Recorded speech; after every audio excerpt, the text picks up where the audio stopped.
Santa Cruz de nuestros enemigos, líbranos, Señor Dios nuestro, en el nombre del Padre, y del Hijo, y del Espíritu Santo. Amén. Señor mío y Dios mío, creo firmemente que estás aquí, que me ves, que me oyes. Te adoro con profunda reverencia. Te pido perdón de mis pecados y gracia para hacer con fruto este rato de oración. Madre mía Inmaculada, San José, mi Padre y Señor, Ángel de mi guarda, interceded por mí. Seguimos haciendo nuestra oración con los Hechos de los Apóstoles. Ahora pasamos al capítulo 8. Recordemos, lo último que sucedió fue que pues murió el diácono Esteban, siendo el primer mártir de los cristianos, el primer mártir después de Jesucristo, el primero en derramar su sangre, pues, o en dar el supremo testimonio de la vida por Jesucristo, en derramar su sangre no, porque ya los apóstoles habían sido azotados por los judíos, pero sí en morir, en dar el testimonio, su primer testimonio de la vida por el mensaje de Jesucristo. El primero fue Esteban, ¿no? Por eso se le conoce como Esteban protomártir, ¿no? Esteban el primer mártir. Entonces, el capítulo 8 se coloca en lo que sucedió inmediatamente después, ¿no? Dice así: Saulo aprobaba su muerte. ¿La muerte de quién? De Esteban. Aquel día se desató una gran persecución contra la iglesia de Jerusalén. Todos, a excepción de los apóstoles, se dispersaron por las regiones de Judea y Samaria. Ya desde el principio hubo persecuciones, desde el principio hubo persecuciones a la iglesia, eh, desde el principio hubo persecuciones para la iglesia, que fueron algunas pues muy duras, muy dolorosas, y en esta ocasión fue una persecución por parte de los judíos. Pero esas persecuciones lo que hicieron fue hacer que la semilla se difundiera por otros lugares, ¿no? Por eso todos se dispersaron por las regiones de Judea y de Samaria. Es decir, salieron de su huevito, por decirlo así, de Jerusalén y se fueron a otros lugares. Unos hombres piadosos sepultaron a Esteban e hicieron gran duelo por él. Entretanto, Saulo hacía estragos en la iglesia. Entraba por las casas, se llevaba por la fuerza hombres y mujeres y los metía en la cárcel. Los que se habían dispersado iban por todas partes anunciando la buena nueva de la palabra, ¿no? Si mientras Saulo metía a algunos en la cárcel por ser cristianos, los otros, los que huían, iban aprovechando para difundir la buena nueva. Es decir, el cristianismo siempre ha aprovechado los grandes males para hacer grandes bienes, ¿no? Dios siempre utiliza esa lógica, ¿no? Hacer el mal eh, con abundancia de bien. Hacer el mal, hacer los males eh, para conseguir bienes. Utilizar, pues, efectivamente, eh, servirse de las cosas negativas para sacar siempre un mayor bien, ¿no? Como dice la epístola a los, si no recuerdo mal, a los Corintios, San Pablo dice: no te dejes vencer por el mal, vence al mal con el bien. Pues digamos que esa es la lógica que ha usado siempre Dios nuestro Señor, que siempre ha habido males en nuestra vida, siempre ha habido males en la historia de la iglesia, pero de esos males ha sacado bienes. En este caso, de esa persecución, pues se sacó que por todas partes se anunciaba la buena nueva de la palabra. Si la persecución, en lugar de acabar con el mensaje, lo que hizo fue esparcir el mensaje, difundir el mensaje directamente. Eh, Felipe bajó a una ciudad de Samaria y les predicaba a Cristo. La gente escuchaba con atención y en un mismo espíritu lo que decía Felipe, porque le oían y veían las señales que realizaba. Ahora yo tengo aquí una duda que prometo investigar. Perdónenme ustedes, para la siguiente meditación, que es si se refiere a Felipe el apóstol Felipe o el diácono Felipe. Ya tengo la duda de si el Felipe del que está hablando es el apóstol o es el diácono. Creo que es el diácono. más que el apóstol, ¿no? Pero tengo la duda ahorita, ¿no? Dice, Felipe bajó a una ciudad de Samaria y les predicaba a Cristo. La gente escuchaba con atención y con un mismo espíritu lo que decía Felipe, porque lo oía y veía las señales que realizaba. Pues de muchos posesos salían los espíritus inmundos, dando grandes voces, y muchos paralíticos y cojos quedaban curados. Y hubo una gran alegría en aquella ciudad, ¿no? De Felipe predicando en Samaria, y nuevamente, fruto de esa huida de Jerusalén, pues predicaba el Evangelio y hacían obras buenas en las regiones de Samaria. En la ciudad había ya de tiempo atrás un hombre llamado Simón que practicaba la magia y tenía atónito al pueblo de Samaria y decía que él era algo grande. Y todos, desde el menor hasta el mayor, le prestaban atención y decían, esta es la potencia de Dios llamada la grande. Le prestaron atención porque les había tenido atónitos por mucho tiempo con sus artes mágicas. Pero cuando creyeron a Felipe, que anunciaba la buena nueva del reino de Dios, y en nombre de Jesucristo empezaron a bautizarse hombres y mujeres. Hasta el mismo Simón creyó y una vez bautizado no se apartaba de Felipe y estaba atónito al ver las señales y los grandes milagros que realizaban. O sea, Felipe pues prácticamente convirtió a todo este pueblo de Samaria. Obviamente, pues en esta primera época los cristianos pues realizaban muchos milagros, muchas señales prodigiosas, cosas que ahora pues no podemos hacer, ¿no? Digamos que ya no es necesario porque ya el cristianismo ya está extendido por todo el mundo. En aquella época que era necesario extenderlo, pues Dios permitió que tuvieran esos poderes sobrenaturales, ¿verdad? Para que mucha más gente creyera, para que creciera más rápido la fe, ¿no? Aquí se nos va a narrar uno de los hechos que pues es una de las tentaciones constantes de la iglesia, ¿no?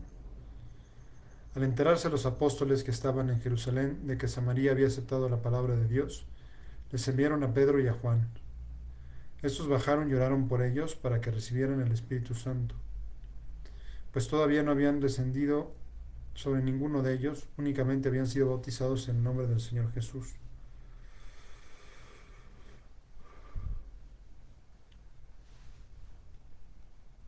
Por eso pienso que el Felipe es el diácono, porque dice, al enterarse los apóstoles que estaban en Jerusalén de que Samaria había aceptado la palabra de Dios, les enviaron a Pedro y a Juan. Es decir, los apóstoles eran los que podían confirmar, diríamos ahora, ¿no? Recibir la confirmación para que recibieran pues, el envío del Espíritu Santo.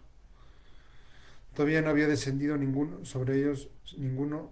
todavía no había descendido sobre ninguno de ellos. Únicamente habían sido bautizados en el nombre del Señor Jesús. Entonces les imponían las manos y recibían el Espíritu Santo. Al ver Simón que mediante la imposición de las manos de los apóstoles les daba el Espíritu, les ofreció dinero diciendo, dadme a mí también este poder para que reciba el Espíritu Santo aquel a quien yo imponga las manos. ¿Sí? Es lo que se llama el pecado de simonía, ¿no? Querer comprar poderes espirituales por dinero.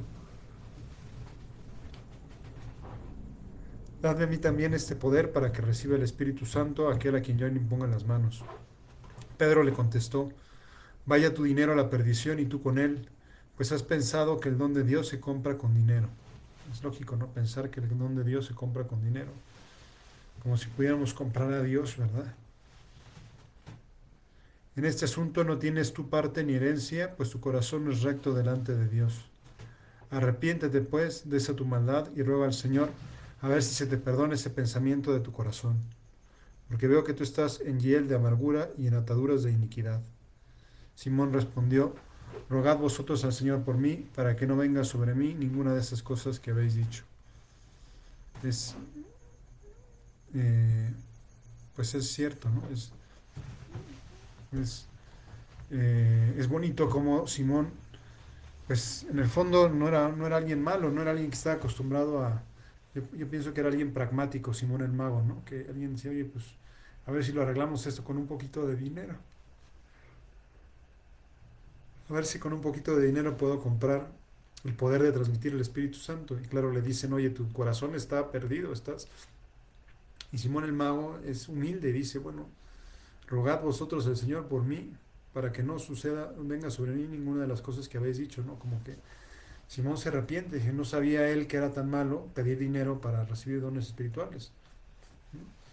Pero sí inició lo que se conoce como el pecado de simonía, ¿no? Que es querer, en el fondo, es el peligro que tiene la iglesia, que siempre ha tenido y que pues nunca se puede dar por descontado, de querer comprar con dinero los bienes de Dios, ¿no? Querer comprar con dinero los bienes de Dios. Entonces, pues claro, eh, recuerdo un sacerdote, un obispo, perdón, que en una homilía pues le decía un poquito bruto el obispo, ¿verdad? O sea, bruto no en el sentido de tonto, sino de directo, de me explico, ¿no? De pecando quizá de directo, les decía a sus sacerdotes, cuidado, les decía, cuidado con el dinero y con las mujeres, ¿no? Tengan mucho cuidado con el dinero y con las mujeres, ¿no? ¿Para qué? Para que no se peguen al dinero y no se peguen a las mujeres, ¿no? Como diciendo, para que no te pegues, no te vuelvas amante del dinero, ¿no? Y no te vuelvas amante de alguna mujer, ¿no? Como señalando ese, ese peligro, ¿no? Que tenemos los sacerdotes, ¿no? Eh, y se los decía así clarito a sus sacerdotes recién ordenados como para que, en fin, para que fueran prudentes, ¿no? ¿Por qué? Porque se nos puede pegar el dinero, nos podemos terminar haciendo las cosas por dinero, ¿no? Y claro, hay que administrar los sacramentos siempre, y si alguien no tiene dinero para dar, pues hay que darle el sacramento igual que si lo tuviera, ¿no? Si no hay que condicionar al dinero o a la limosna recibida la aplicación del sacramento, ¿no? ¿Por qué? Pues porque, eh, pues por la razón, me explico, ¿no? Porque no es negocio, ¿no? Aquí el pecado de Simón el Mago es querer convertir los bienes espirituales en ocasión de negocio, ¿no? O pensar que la transmisión de bienes espirituales es un negocio y pues no es negocio de ninguna manera, ¿no? No debería verse así, ¿no? Por eso es tan malo el pecado de simonía y por eso en la historia de la iglesia ha habido momentos de crisis. Por ejemplo, cuando San Francisco vivía, tuvo esa visión donde el Señor le decía, ayúdame, mi iglesia está en ruinas. Y él pensó que se refería a la ermita de San Damián y la fue a reconstruir y Dios hizo ver, no me refería a la ermita de San Damián, me refiero a la iglesia universal, ¿no? Tiene tantos bienes, tiene este, pues tantos bienes que ya su corazón no está en las cosas de Dios, sino en las cosas pues en las cosas de los hombres, ¿no? Y por eso necesito que vengan a ser purificada. Y para eso vino la orden franciscana, ¿verdad? A purificar a la iglesia y a difundir el amor por la virtud de la pobreza. Bueno, pues es algo que siempre es una tarea pendiente siempre para la iglesia, ¿no? La tarea de dejarse, ¿cómo se llama? De dejarse purificar por Dios, de poner su corazón en Dios y no en las cosas materiales, no en los bienes terrenos, ¿no? Los bienes terrenos son necesarios para servir a Dios, ¿no? Necesitamos bienes materiales para, o sea, una parroquia necesita luz, necesita agua, necesita limpieza, necesita aulas, necesita este, salones, necesita quizá alguna instalación deportiva, o sea, todo eso pues, son necesidades y esas implican un gasto, ¿no? Entonces por eso se pasa limosna los domingos, ¿no? O los días de la misa, ¿no? Y vive, la verdad es que la iglesia pues vive de las limosnas de la gente, ¿no? Entonces, por eso es bueno ser generoso ahí, pues este, porque no tiene otros bienes, digamos, con los cuales responder, ¿no? Con los cuales no tiene negocios, por decirlo así, de alguna manera, ¿no? Pero, de hecho, los clérigos tenemos prohibición expresa de dedicarnos a negocios comerciales, ¿no? No podemos ser banqueros o tener una empresa, ¿no? Así, ser nosotros los dueños de una empresa, ¿no? Precisamente para qué, como para mantener una distancia prudente respecto de los bienes materiales, no quiere decir que no tengamos bienes materiales, pues podemos tener un carro, podemos tener, no sé, no, una casa, ¿no? Pero, pero ya me entiendes, ¿no? Es decir, aquí nuestro Señor Jesucristo y el Espíritu Santo está haciendo como una advertencia, decir, ojo, que si pones, o sea, que si si pones tu corazón en los bienes materiales, se corrompe el mensaje espiritual que quiere transmitir la iglesia, ¿no? Y por eso le reprenden tan duramente a Simón el Mago, ¿no? Dice, ellos después de haber dado testimonio y haber predicado la palabra del Señor, se volvieron a Jerusalén, evangelizando muchos pueblos samaritanos. El ángel del Señor habló a Felipe diciendo, levántate y márchate hacia el mediodía, es decir, hacia el sur, por el camino que baja de Jerusalén a Gaza, es desierto. Él se levantó y partió. El ángel de Felipe fue dócil a lo que le pedía el Espíritu Santo, a lo que le pedía el ángel, ¿no? Se levantó y partió, y aquí que un etíope, eunuco, alto funcionario de Candace, reina de los etíopes, que estaba a cargo de todos sus tesoros y habían venido a adorar a Jerusalén, regresaba sentado en su carro leyendo el profeta Isaías. Y el Espíritu dijo a Felipe, acércate y ponte junto a ese carro. Felipe corrió hasta él y lo oyó leer al profeta Isaías y le dijo, ¿entiendes lo que vas leyendo? Él contestó, ¿cómo lo puedo entender si nadie me guía? Y le rogó a Felipe que subiese y se sentase con él. El pasaje de la escritura que iba leyendo era este. Fue llevado como una oveja al matadero y como cordero mudo delante del que lo trasquila, así él no abre la boca. En su humillación le fue negada la justicia. ¿Quién podrá contar su descendencia? Porque su vida fue arrancada de la tierra. El eunuco preguntó a Felipe, te ruego me digas de quién dice esto, el profeta, de sí mismo o de otro. Muy bonito como primero, como Felipe pues es dócil al Espíritu Santo, al ángel, y le dice, ve a este lugar, va, acércate a ese carro, se acerca, es decir, era alguien que estaba en comunión con Dios y el que aprovecha las ocasiones para evangelizar, ¿no?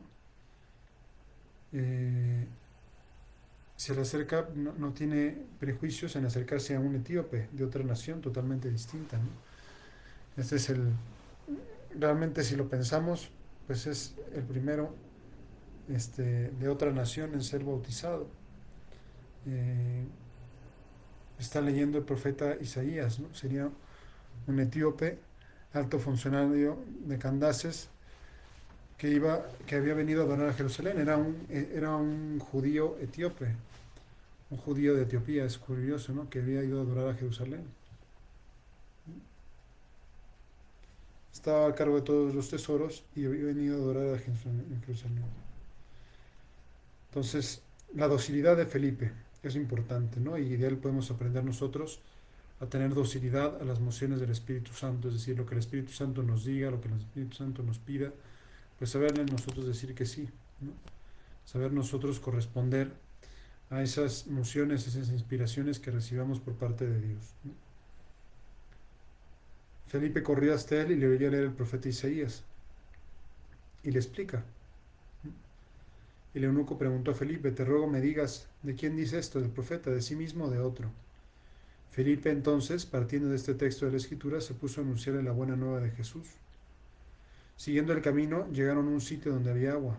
El eunuco dijo, aquí hay agua. ¿Qué impide que yo sea bautizado? Y mandó detener el carro, bajaron ambos al agua, y Felipe y el eunuco, y lo bautizó. Es muy bonito este detalle, ¿no? Como Dios mandó a Felipe, ¿verdad?, a ese lugar para encontrarse con el eunuco. El eunuco recibe la predicación esencial, ¿no? Se puso a anunciarle la buena nueva de Jesús, es decir, le anunció el querigma, partiendo del texto de Isaías, ¿no?, que precisamente se refiere a la pasión de Cristo. Pues le anunció la buena nueva de Jesús. Y el eunuco le dijo, aquí hay agua, ¿quién impide que sea bautizado? Pues nada, ¿no? Con que creas que Jesucristo es el Hijo de Dios que vino al mundo para salvarnos, con eso basta, con eso es suficiente, que murió en la cruz y resucitó el tercer día, con eso es suficiente para ser bautizado. El eunuco creyó en esas verdades y Felipe lo bautizó al instante, ¿no? O sea, ahí sobre la marcha, ¿no? Se tuvo una predicación de, pues no sabemos cuánto haya durado su viaje, ¿no? Pero ahí en un oasis fue bautizado. Y en saliendo del agua, el Espíritu del Señor arrebató a Felipe y ya no le vio más el eunuco, que siguió gozoso su camino. Felipe se encontró en Azoto y recorría evangelizando todas las ciudades hasta llegar a Cesarea. Ese es, eh, digamos, el mensaje que nos transmite el Evangelio. Es como, digo, el Evangelio, los Hechos de los Apóstoles es como muy claro, ¿no? Como saber ser dóciles a las mociones del Espíritu Santo, saber ser dóciles a lo que Dios nos pida, ¿no? Saber preparar el oído, ¿no? Como aprovechar todas las ocasiones. A mí lo que me viene a la memoria es como aprovechar todas las ocasiones que tengamos para poder hablar de Dios, de manera natural, de manera espontánea, no de manera como postiza, no como de manera obligada, no como, sino, pues aquí vemos como primero Felipe va a una aldea de samaritanos, ¿verdad? Huyendo de la persecución en Judea, y los convierte todos, ¿no? Incluso Simón el Mago. Simón el Mago se le pega a Felipe, ¿no? Simón el Mago intenta corromper a los apóstoles los reprenden duramente, Simón el Mago se arrepiente, pero Felipe continúa predicando, ¿no? Y continúa predicando donde le pide Dios, ¿no? Sí, el lugar donde nos pide Dios es el mejor lugar para que estemos, ¿no? Es el lugar donde nos pone Dios, es el mejor lugar, el lugar más eficaz, ¿no? De esa manera hacemos frente a lo que San José María llamaba la mística, la mística ojalatera, ¿no? ¿Cuál es la mística ojalatera? No, ojalá no me hubiera casado, ojalá no tuviera este trabajo, ojalá no. Y todos son excusas, todos son como para, pues eso, ¿no? Como decir, pues no estoy en las situaciones ideales, no estoy en la situación perfecta, no estoy en la situación como más adecuada para poder evangelizar. Bueno, pues Felipe no se ponía a plantear eso, ¿no? Sino que en cualquier circunstancia, oye, ve para acá, pues voy, haz esto, él lo hace. Predica a tal persona, le predica, ¿no? Y le predica, oye, ¿qué estás leyendo? Estoy leyendo Isaías, pues de Isaías se salta a Jesucristo, así bajita la mano, se salta 7 siglos de historia, y como diciendo, bueno, pues voy a aprovechar de Isaías y lo pongo en relación con Jesucristo, y le hablo de Jesucristo, le hablaría del siervo de Yahvé, de su pasión dolorosa, de que no se refería a él mismo, sino se refería al Mesías que había de venir, que el Mesías que había de venir, pues ya había venido, que era Jesús. Es decir, Felipe aprovecha las oportunidades de hablar con Dios. Y te pregunto a ti y me pregunto a mí, porque yo también estoy intentando hacer mi rato de oración. Yo aprovecho las ocasiones que tengo de hablar de Dios, o me invento excusas, o me hago el tonto, o sí, sobre todo las excusas, ¿no?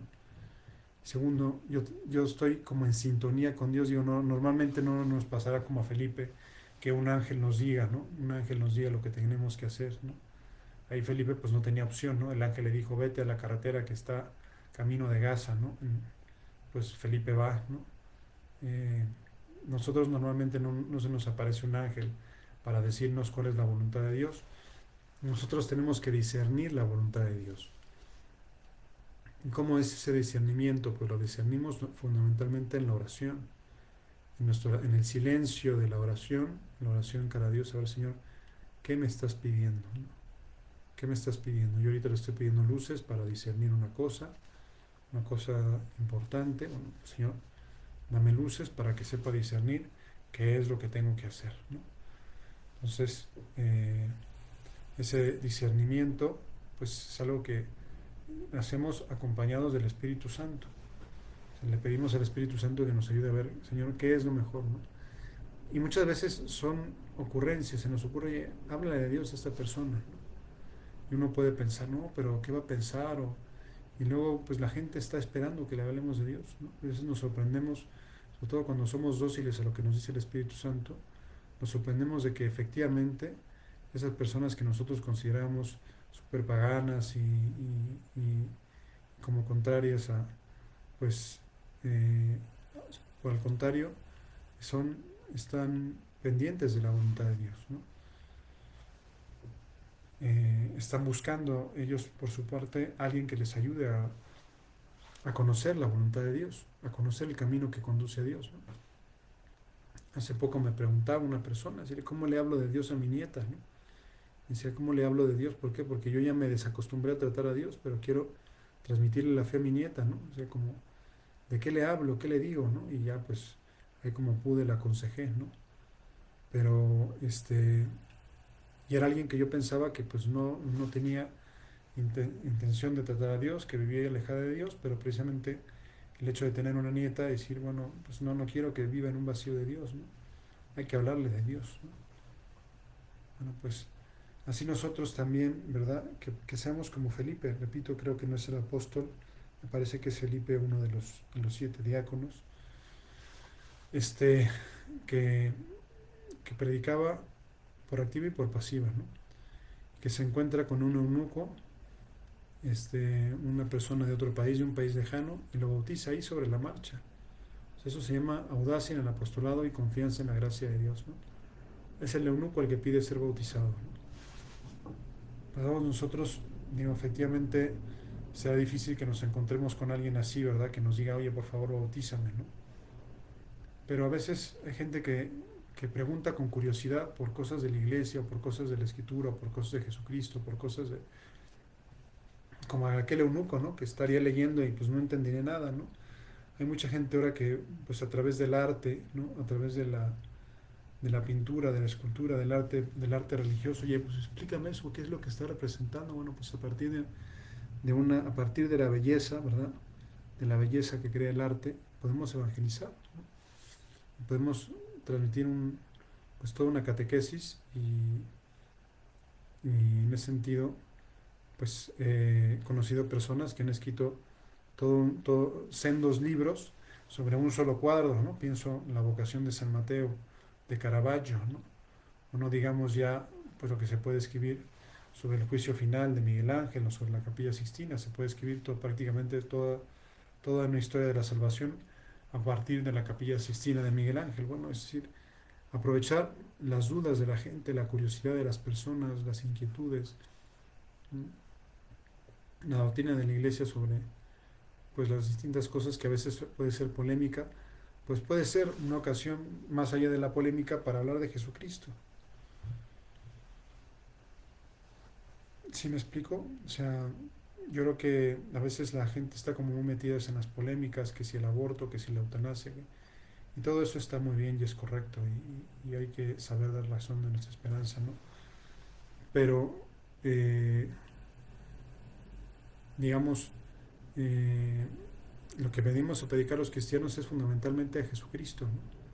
Por eso Felipe cuando va con el etíope, en lugar de explicarle directamente, pues el profeta Isaías y tal, como que no pierde tiempo y se va al núcleo. Mira, Isaías está hablando ahí de Jesucristo, el que te tengo que hablar es de Cristo, ¿no?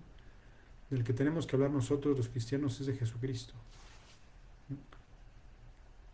Y eso es como lo esencial, ¿no? Y ya lo demás es como el tronco, como la raíz del árbol, lo demás se va desprendiendo de esa raíz, ¿no? O sea, sí, también hay que hablar de la defensa de la vida, también hay que hablar de la santidad de la familia, también hay que hablar de la sexualidad, pero eso son como una rama de la rama de la rama, ¿no?